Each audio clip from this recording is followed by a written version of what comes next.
esse exame não é meu? Esse exame não é meu? Será que tudo que eu fiz foi em vão? Será que todo ano eu vou perder uma parte do meu corpo? O que vai ser da minha vida de agora em diante? Está no ar mais um episódio do Além da Boca, um espaço onde temos vozes que conectam e histórias que transformam.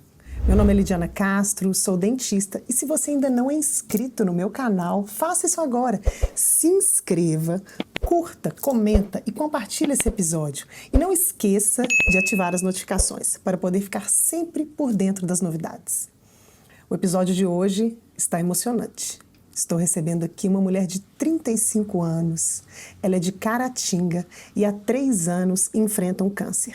Seja bem-vinda, Obrigada. Maria Regina. É um prazer Agradeço te pelo receber convite, aqui. pela oportunidade de estar podendo contar um pouco, compartilhar a minha história e levar para outras pessoas e que possa ser útil e que possa também, da forma que a minha história foi transformada por outras pessoas, que eu possa também transformar.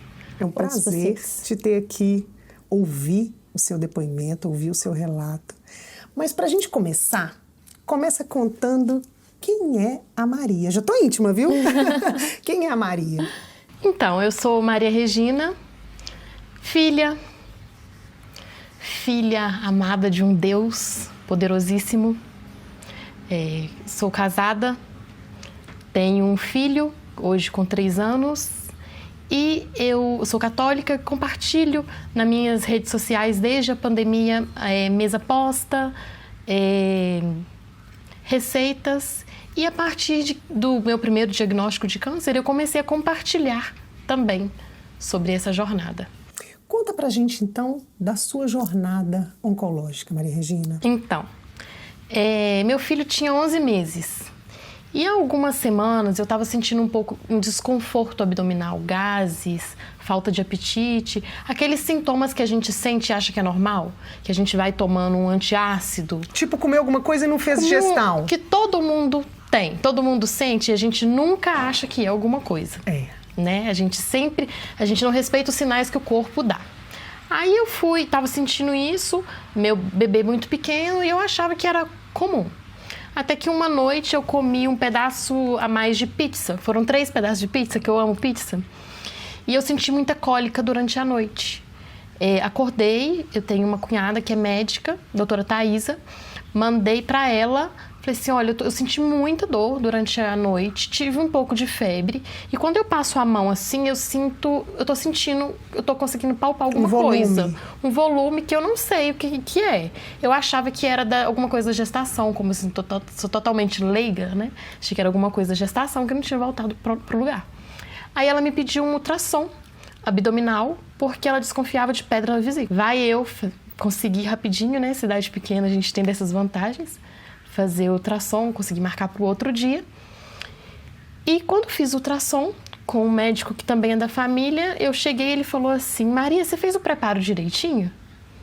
Eu fiz.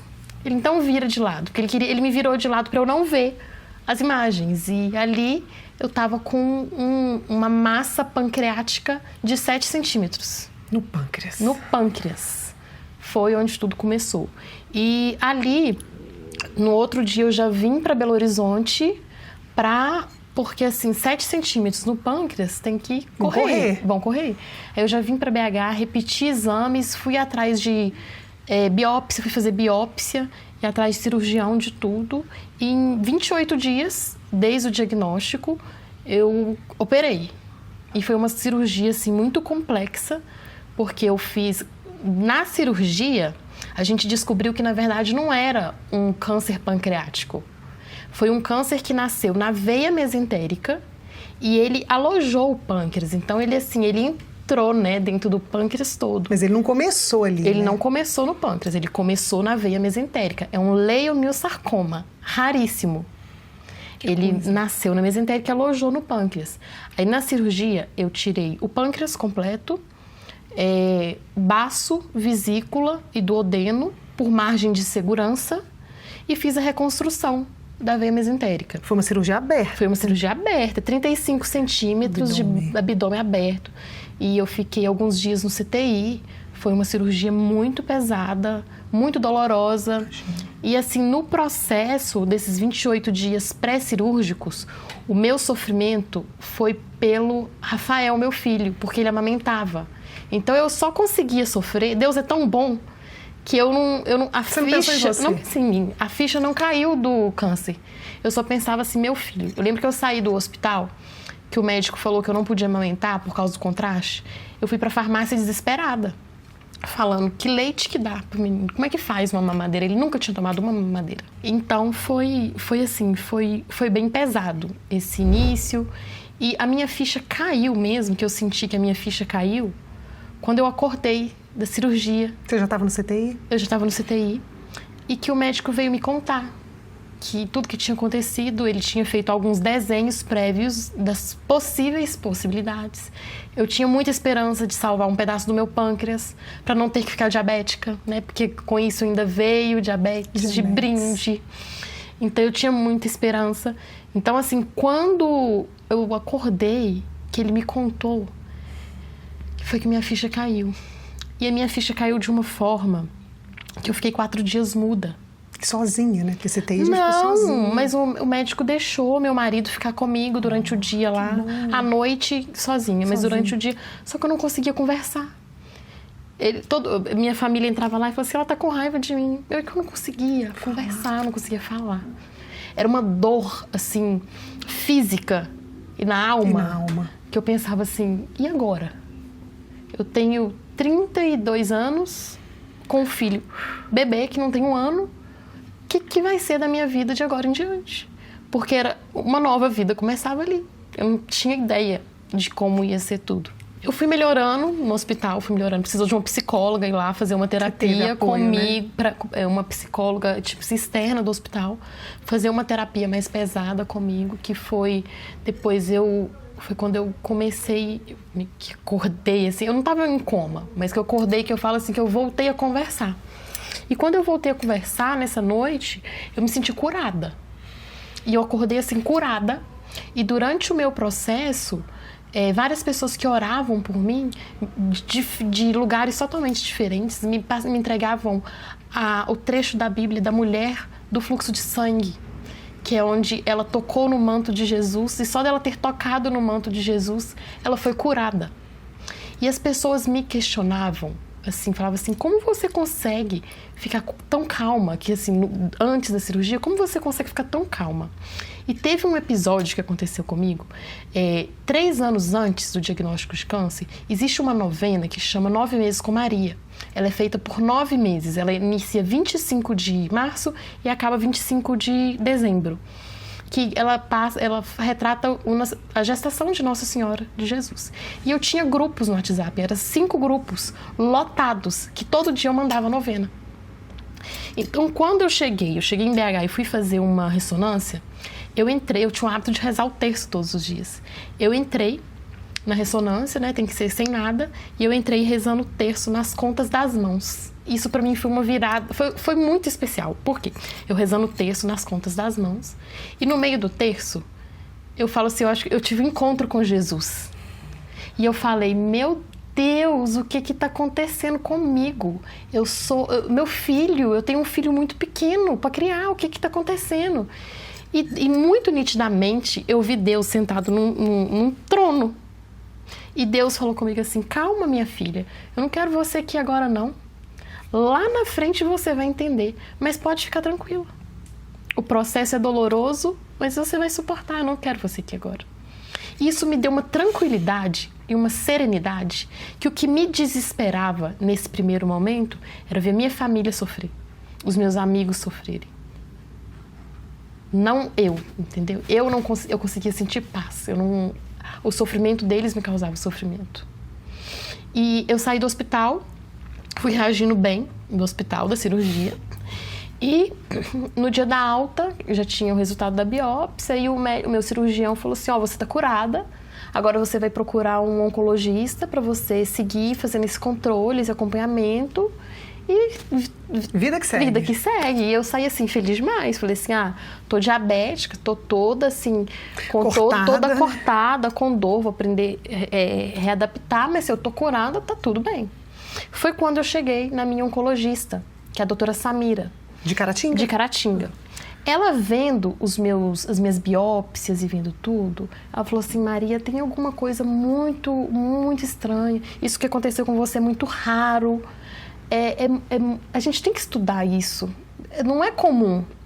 E aí ela me encaminhou para o AC Camargo, São Paulo, para fazer uma consulta com um especialista em sarcomas, em um médico que só trabalha com sarcomas. Aí eu fui, fiz uma consulta com ele e ele me encaminhou para um oncogeneticista. Que ele falou assim, eu acho que você precisa fazer um teste genético que pelo seu esse histórico seu, esse tipo, a gente pode ver uma possível mutação aí. Aí eu fui consultar com o Dr. José Cláudio Casale, que é o oncogeneticista, e lá na consulta mesmo, ele foi fazendo a árvore genealógica da minha família, ele falou assim, eu tenho 100% de certeza que você tem síndrome de Li-Fraumeni. A gente só vai fazer o exame para confirmar. Porque na minha família eu perdi uma tia, que pro câncer, ela começou com câncer de mama e depois foi tendo metástase, e aí eu com o histórico dela todo. Eu fiz o exame e no dia 30 de dezembro chegou o diagnóstico. Resultado. E o que é a síndrome de Li-Fraumeni? A síndrome de Li-Fraumeni, ela é uma mutação hereditária, que eu nasci com ela, que ela predispõe ao risco do câncer aumentado. Eu tenho mais riscos de ter câncer agressivos em idades jovens do que pessoas que não têm. Porque é como se fosse esse TP53, que é a mutação no TP53, ele é o guardião do genoma. Então, as células são renovadas o tempo inteiro. E o meu guardião, eu não tenho esse guardião. Então, eu tenho essa tendência, né? Esse risco aumentado ao câncer. Aí, com esse diagnóstico, voltei na doutora Samira, e eu vi que, assim, se um paciente oncológico, ele segue aquele ritmo de 2 anos, bem firme, depois mais 3 anos, que é 5 anos, né, o tempo de tratamento, eu vi que para mim teria que ser a vida inteira. E eu passei dentro do protocolo de Toronto, que é o protocolo que o paciente com Li-Fraumeni tem que seguir, são vários exames mensais, bimestrais, trimestrais, anuais, como colonoscopia, endoscopia, dermatoscopia, ultrassom, são vários exames. É um rastreamento, É um né? rastreamento. Você entrou nessa rotina. Qual é o intuito do rastreio? É que eu encontre o câncer antes dele me encontrar. Assim, é que quando eu detecte ele estando bem pequenininho, para que eu possa combatê-lo antes dele virar um problema grande e ser impossível combater. Entendi. Então, isso começou a ser sua rotina depois que diagnosticou a síndrome? Sim. Aí começou a ser minha rotina. Aí dentro do Li-Fraumeni, tem alguns riscos que são ainda mais aumentados, como o câncer de mama. Então, meus médicos me indicaram a fazer a mastectomia total, preventiva. Eu falei, se é para evitar um câncer, vou fazer. Aí eu fiz em outubro de 2022, que eu tive o câncer. Em outubro de 2023, que eu tinha que esperar 1 ano, eu fiz a mastectomia total reconstrutiva. Bilateral. Tirei tudo. Falei, o que precisar tirar para eu não ter câncer, eu vou tirar. Tirei.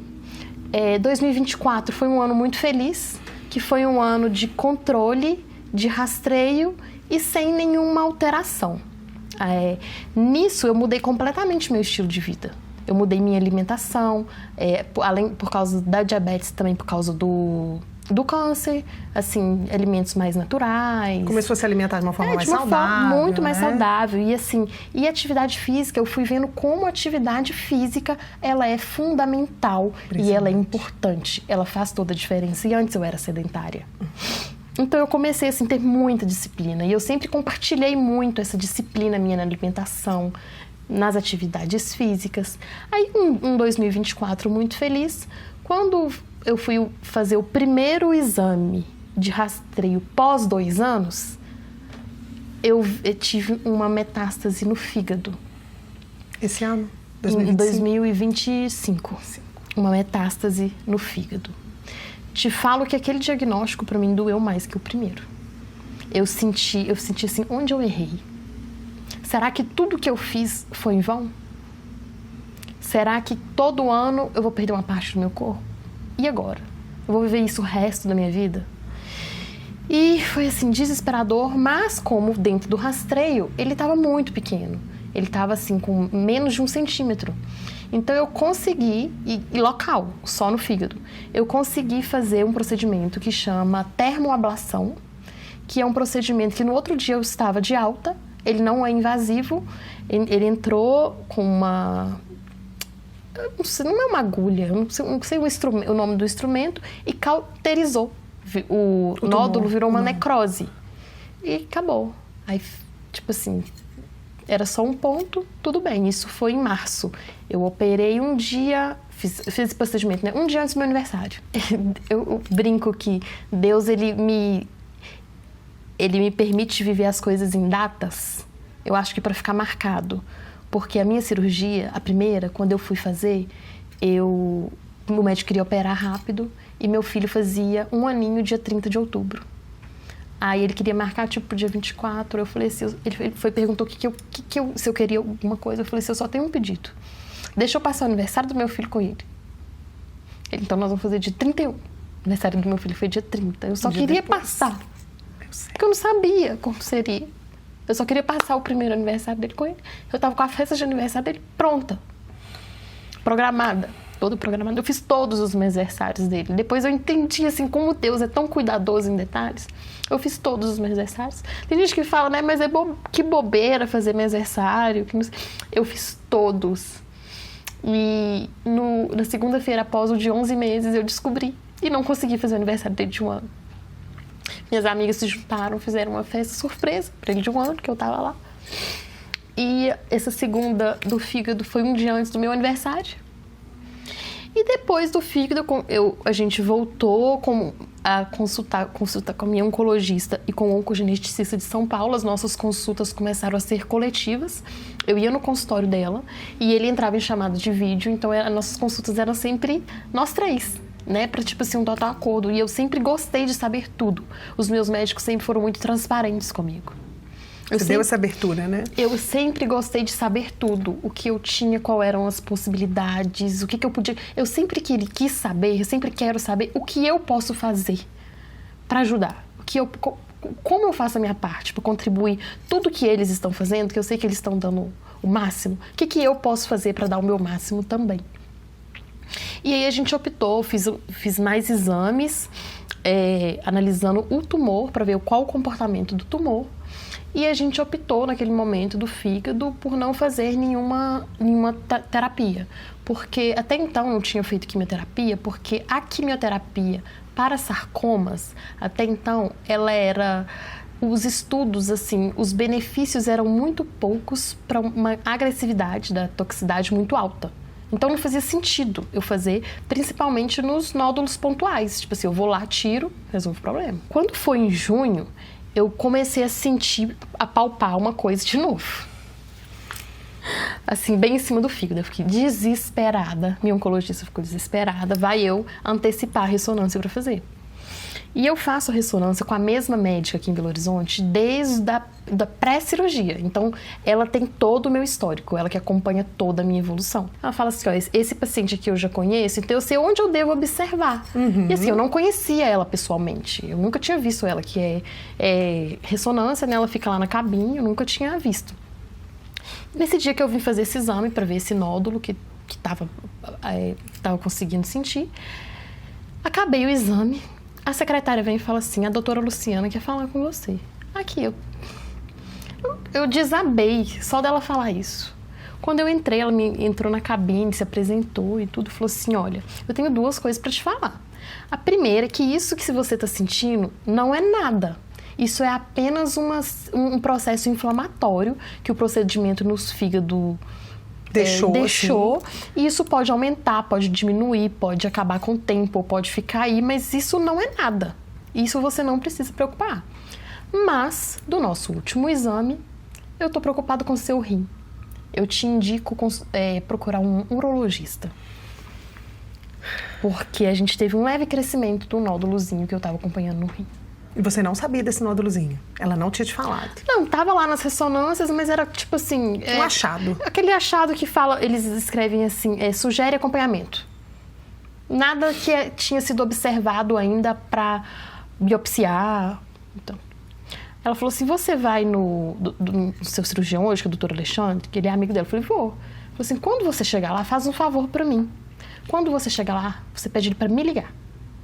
Assim eu fiz, eu tinha consulta com ele.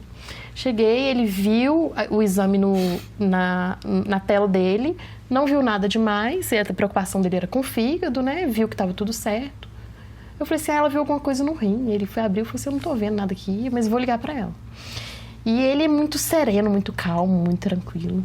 E eu vi essa expressão de serenidade, dando uma sumida.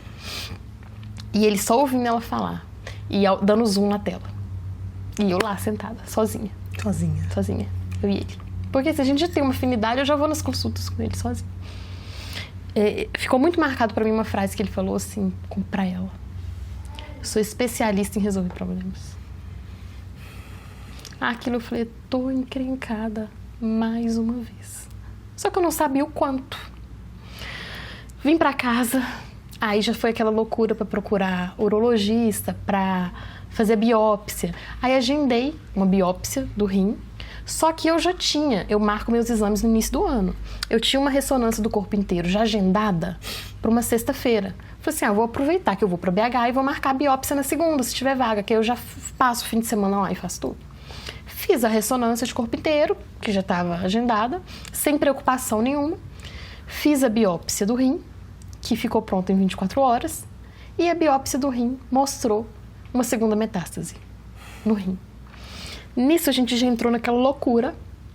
O meu cirurgião não opera rim. Aí ele já entrou em contato com colegas e assim, eu já estava praticamente com a cirurgia do rim agendada. Isso de terça a sexta. A gente fazendo todo o movimento, fui fazer risco cirúrgico pra gente tirar. Porque assim, o leiosarcoma é um tumor de crescimento rápido. Então a gente tem que agir rápido. Tem que agir rápido, porque no ultrassom eu descobri ele estava com 7 centímetros. Na cirurgia ele já estava em 10, em 28 dias. Que isso? Então assim, ele cresce muito rápido. Estava também numa laranja Bahia, pra você ter ideia. Então eu falei, a gente sabia que tinha que agir rápido, já marcamos. Quando foi na sexta-feira, à noite, meu celular deu a notificação que a minha ressonância tinha ficado pronta. Aí eu abri, fui ler. Eu comecei a ler, eu lia e olhava meu nome, eu lia e olhava o prontuário, eu falava assim comigo, esse exame não é meu, esse exame não é meu, porque nele veio mostrando, além da metástase no rim, uma metástase no glúteo, uma metástase no peitoral, não é mama, no peitoral. No músculo. No músculo. Glúteo, peitoral, o rim, uma possível metástase no pulmão, que a gente não sabe se é realmente uma metástase ou se é sequela de uma pneumonia que eu tive. Vou saber nesse exame que eu vou fazer hoje. E no peritônio. Eu falei assim, eu tô tomada de câncer. Eu fiquei em silêncio na sexta-feira à noite. Tava eu, meu marido, meu filho em casa, eu fiquei em silêncio. Não dormi à noite, em silêncio. Falei, sexta-feira à noite, não vai resolver nada. Vou guardar isso pra mim. No sábado cedo eu mandei para meus oncologistas, mandei para o cirurgião e contei para minha família, né? Contei para meu marido, contei para minha cunhada, não contei para os meus pais, para meus irmãos. E assim, eu fui tomada por um silêncio deles. Todos eles ficaram em silêncio. A minha oncologista ligou para o meu marido à tarde. Ela não falou comigo, ela falou com ele. Ela falou assim, olha, agora vocês vão precisar ser muito forte. E naquilo a cirurgia do rim foi adiada, porque já não fazia sentido. Porque por que eu vou hablar uma coisa, né? Vou cauterizar sendo que eu tô com um monte. E aí reunimos a equipe médica toda de novo. Aí voltei para um médico especialista em sarcoma. Tipo assim, a vida da gente é tão... a vida tem essa coisa de finitude. E assim, o meu médico especialista em sarcoma faleceu no meio desse caminho. Então eu fui para um outro e que ele me apontou, falou assim, olha, esse estudo é novo, essa quimioterapia nova, aí que a quimioterapia foi chegar para mim, que até então era cirúrgico, né? E aí uma quimioterapia muito pesada. Ele falou assim, a proposta é essa. A gente precisa fazer essa quimioterapia. Ela é pesada, ela é uma das quimioterapias mais pesadas que tem. Ela é nova, porque a gente demorou muito tempo para encontrar 140 pessoas com leiomiossarcoma para a gente ter esse estudo. Então, a gente vai fazer porque a gente precisa apagar esse incêndio. A palavra da vez é apagar incêndio. Depois que a gente apagar esse incêndio, a gente vai vendo como que a gente vai fazendo. Esperamos que a gente apague o incêndio por completo. Mas agora a gente precisa atuar de uma forma sistêmica. Aí a quimioterapia, assim, eu falei com a minha oncologista, assim, será que agora eu vou conhecer o câncer de verdade? E ela falou comigo assim, você já conhece o câncer como ninguém. Agora você vai conhecer a quimioterapia. Mas o câncer você já conhece. E começamos a quimioterapia, aí veio todo o processo que eu fiz, né? Falaram assim, olha, essa quimioterapia é muito pesada, não tem possibilidade do seu cabelo não cair. Mesmo usando aquela touca. Não tem como, a touca não segura, seu cabelo vai cair. E eu tenho um filho muito pequeno. Eu falei assim, como que eu vou lidar com isso? Como que eu vou lidar com isso? Eu queria assim, no momento, eu falei assim, eu quero esperar começar a cair pra eu ver se eu vou... O que eu vou sentir? Que eu sempre fui muito assim, do momento. O que eu vou sentir? Como que eu vou me sentir confortável? Eu vou me sentir confortável ele cair, eu vou raspar? Eu vou me sentir confortável com ele raspado? Ou eu vou querer colocar uma lace? Como é que vai ser? Mas em uma conversa com um oncologista, ele falou comigo, olha, eu vou te dar um conselho. Um conselho de um oncologista que lida com muitos pacientes com menos de 40 anos. Se eu fosse você, eu resolveria esse problema antes da quimio começar. E quando ele falou aquilo, foi como se Deus estivesse falando comigo, que eu já saí do consultório já pesquisando onde fazia. E aí eu vim uma semana antes da quimioterapia começar, vim a BH, um estabelecimento que é próprio para isso, tirei o meu cabelo todo, coloquei a lace e cheguei em casa e meu filho não viu diferença, tipo assim, viu diferença que estava numa cor diferente. Mas por que eu fiz isso? Porque eu não queria que fosse mais doloroso para ele. Eu não queria que ele sentisse todas essas transformações do meu corpo, que assim, a quimio já judia tanto da gente. A fadiga, o mal-estar. Ele já ia me ver em casa. A gente tem eu tenho uma assistência domiciliar em casa, de um programa do SAD. Então, assim, eu tenho assistência completa do Dr. Igor, que ele vai em casa, ele me aplica o soro em casa, as medicações em casa. Então, ele já ia ver isso. E ele já assustou muito com isso. Ele faz terapia e a psicóloga até fez um trabalho muito bonito com ele. Colocou 2 ursinhos e ela fez um suporte adaptado de um sorinho, colocou uma sacolinha que o ursinho estava tomando o soro para ficar forte. Aí ele parou de estranhar, porque ele chegava em casa, eu estava no soro, ele não queria entrar em casa. Ele não queria chegar perto de mim. Gente. Ele tinha medo. E você também faz terapia? Faço. Há mais de 10 anos. E eu falo que a terapia, os anos pré-câncer de terapia, eles me prepararam muito. Me prepararam muito. Para passar pelo processo. Para passar pelo processo. Diante desse protagonismo todo, porque você é muito protagonista, né? Você não terceirizou, você não escolheu não enfrentar, não pensar, não. Você realmente assumiu a posição de protagonista do seu tratamento oncológico, da sua vida oncológica. Você tem um medo constante? Como que é isso? Tenho. Constante? Tenho. Eu não tenho medo de morrer. Eu tenho medo de deixar meu filho. É tão estranho, assim, porque a gente fala tanto que todos nós estamos sujeitos a morrer a qualquer momento. A morte é a única certeza que a gente tem na vida. E eu posso não morrer de câncer. Eu posso morrer de qualquer outra coisa, menos câncer. Mas quando a gente está nesse ponto, quando a gente está nesse lugar, é muito difícil, porque você sabe que você pode morrer de qualquer outra coisa, mas aquilo ali tá apontando uma arma para você. Virou uma parceria, né? O seu diagnóstico virou uma parceria que você tem que conviver devido à síndrome, né? É uma coisa que pode acontecer. Teve uma entrevistada que a gente recebeu aqui no Além da Boca, ela é psiquiatra, a doutora Carla Lacerda, e ela, num posicionamento dela sobre a visão de um diagnóstico grave como câncer, né? E que o paciente, o que ele faz com isso, né? E ela fala sobre ir criando memórias nessa trajetória, né? Eu vi recentemente que você postou, você viajou com a família numa praia, né? E você postou fotos lindas, com reflexões muito profundas daquele momento. Você está criando memórias, né? Diante do seu posicionamento nas redes sociais também, né? Eu te acompanho e vejo você falar sobre a doença, sobre sua rotina, sobre fé. Isso me marcou muito, porque você faz preces, são diárias? É diário que você faz? Na verdade, são... Eu expresso diariamente, tipo, na rede social. Mas comigo é o tempo inteiro. Tipo assim, meu dia é o tempo inteiro. Eu tenho uma conexão com Deus tão forte, que no meu momento, eu te falo que no meu momento, assim, meus piores momentos, eu não consigo rezar. Mas é o momento que eu mais me sinto amparada por Deus. É como se eu estivesse no colo dele. E eu vejo ele trabalhando, ele agindo em pequenos detalhes que eu olho, que eu penso assim, gente, tipo alguma coisa que um médico fala comigo, e na hora eu entendo, eu tenho muita clareza do diagnóstico, eu procuro muito, mas na hora eu entendo o que o médico falou, mas eu demoro tipo uns 20 dias para ver a gravidade daquilo. Eu penso como Deus cuidando. E lá quando eu fiz a cirurgia, eu fiz um propósito com Deus. Eu tenho meu estilo de vida, tipo assim, o meu diagnóstico não me define. Eu quero viver. E eu quero fazer o máximo que eu puder para viver.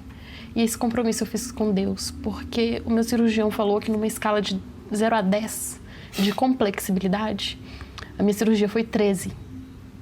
Porque quando ele abriu, ele viu uma coisa que é diferente do que esperava.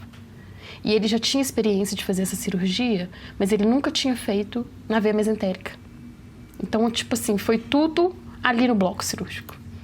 Então, assim, a chance de eu ter saído ali com vida era muito pequena. E Deus operou pelas mãos dos cirurgiões. Então, eu fiz um compromisso com Deus. Hoje eu falo que eu vivo pelo meu filho, pela minha família, pelos meus pais. Mas o meu primeiro compromisso é com Deus, porque eu prometi para Ele honrar a oportunidade que Ele me deu de continuar vivendo. E como que eu honro? É me cuidando. É cuidando da minha saúde, é fazendo minha atividade física, minha alimentação, é vivendo, é não reclamando, é fazendo o que eu posso da melhor forma que eu posso. É complementando o que me é proposto da forma que só eu posso fazer. Porque eu acho que o diferencial é isso, é você fazer a sua parte. Não adianta a gente pedir a Deus e ficar quieta. A fé, ela precisa de obras. Uma fé sem obras é uma fé morta. Então, é muito fácil falar de fé. É bonito falar de fé. Mas viver a fé é muito doloroso. Dói. Dói física e dói espiritualmente. Porque eu imagino que em alguns momentos pode ter até questionamentos, né? Por que comigo? Por que dessa forma? Por que desse jeito? Teve algum momento assim? Por que não comigo? Por que não comigo? O que eu tenho de diferente para não ser comigo? Sabedoria. E às vezes eu me sinto, às vezes não, na maior parte do tempo eu me sinto privilegiada. Que eu falo, olha o que eu tô passando, o que eu passo, e eu consigo ainda fazer um agachamento na academia. E foi lindo o vídeo, viu? Então eu penso assim, é Deus. Ele me permite. Eu cada vez mais eu sinto como se fosse forte um propósito de ir além, de expressar, de comunicar que Deus ainda existe, que Ele é o mesmo ontem, hoje e sempre, e que Ele ainda faz milagres. Só que o milagre a gente busca todo dia. O milagre não é aquilo que todo mundo, a maioria das pessoas pensa. Cura, né? A cura, ficar tipo livre assim, disso. Joelho no chão e pedir e não fazer nada. Não. Deus quer mais da gente. Deus quer ação. Deus quer que a gente mostre que quer. E eu uso, né, essa oportunidade que eu tive de ter essa rede social ativa, eu tento levar isso para as pessoas. Eu não romantizo o câncer, sabe? Porque não tem como ser romântico. Não é nada tem romântico. Como. Mas eu mostro que existe vida com câncer. Existe vida após o câncer. Eu vivi todas as fases, né? Eu vivi 1 ano de férias do câncer, que eu fiquei 1 ano assim. 2024, 2024. Né? Então foi o ano que eu vivi, existe vida após o câncer. Hoje eu vivo, existe vida com o câncer. Existe vida, gente. Dá pra ser feliz, dá pra viajar, Não precisa de se frustrar e assim, é claro que tem os momentos, e eu também sofro, claro, é inevitável, eu sou humana. Eu sofro, choro, tem os dias que eu me recolho, mas é vida. Enquanto tem vida, enquanto a gente está respirando, ainda tem possibilidade. A última palavra quem dá é Deus. Maria, eu gostaria que você olhasse para a câmera e mandasse uma mensagem para todas as pessoas que estão enfrentando um câncer. A mensagem que é muito forte é que quem procura, cura.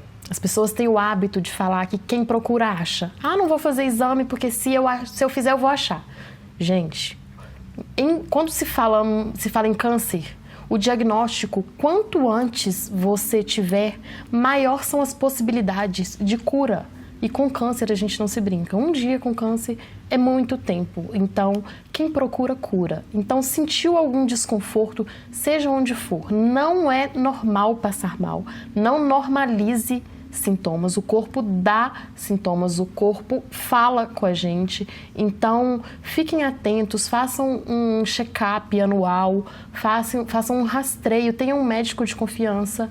E não fiquem deixando para depois. As pessoas ficam, hoje está muito focada trabalhar para cuidar. Mas se você não tiver tempo para se cuidar, uma hora você vai ter que parar para se cuidar e o trabalho vai ter que parar de uma forma abrupta. Então, quem procura, cura. Chegou o momento do quadro do espelho, onde a nossa convidada vai falar para ela mesma quem é ela após o diagnóstico do câncer. Você é a menina dos olhos de Deus. Deus tem te usado para dar força e renovar histórias, dar esperança, alegria e mostrar para as pessoas que é possível, que o câncer não é uma sentença. Você é mais forte do que imagina, mais forte do que pensa, e Deus está com você o tempo inteiro. A gente está chegando na reta final do episódio. Um episódio super especial, emocionante. Hoje com plateia. A gente está aqui com o Daniel, com o Rafael, o marido e o filho da Maria. E claro que eles tinham que participar. Ela falou tanto da família, falou tanto do filho. E eu queria te agradecer pela presença. Eu trouxe um mimo para você da Anelo. É uma loja de artes em crochê. É uma lembrança. Eu quero que você tenha desse momento que a gente viveu. Obrigada e obrigada pela oportunidade de estar contando a minha história, de poder levar e que através dessas palavras eu possa conseguir encorajar outras pessoas também. Você não tem dúvida. Que o câncer ele não é uma sentença, né? Existe vida. Existe vida. Durante e após o câncer. Você está dando aqui um testemunho lindo disso, né? Um exemplo de vida. E eu queria agradecer vocês que estiveram com a gente até o final desse episódio e te pedir, se inscreva no canal, curta, comenta, compartilha com pessoas que possam se beneficiar. É tão importante isso. Vamos disseminar células do bem. Até a próxima.